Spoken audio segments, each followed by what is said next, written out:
मंत्री पंकजा मुंडे, माधुरी मिसाळ आणि आमदार श्वेता महाले चारधाम यात्रेवर आहेत। चारधाम यात्रेचा व्हिडिओ माधुरी मिसाळ यांच्याकडून पोस्ट करण्यात आलाय। त्यामुळे आता सोशल मीडियावरती सडकून टीका केली जाते।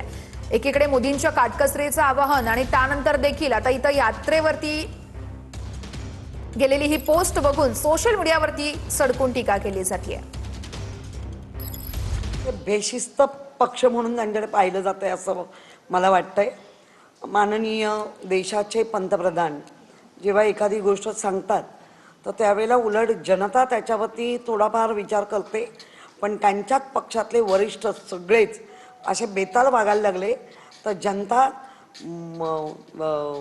माननीय पंतप्रधानांच्या विचाराला हरताळ फासल्याशिवाय राहणार नाही। मोदी साहेबांनी सगळे काम धंदे सोडा आणि घरात बसा, लॉकडाऊन करा असं कुठेही बोललेलं नाही।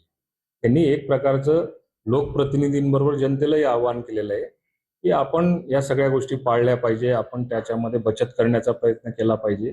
त्याच्यामध्ये घरीच बसा आणि तुम्हाला आजपासून चालणारच नाही, कुठेच जायचं नाही असं कुठे त्यांनी काही म्हटलेलं नाहीये।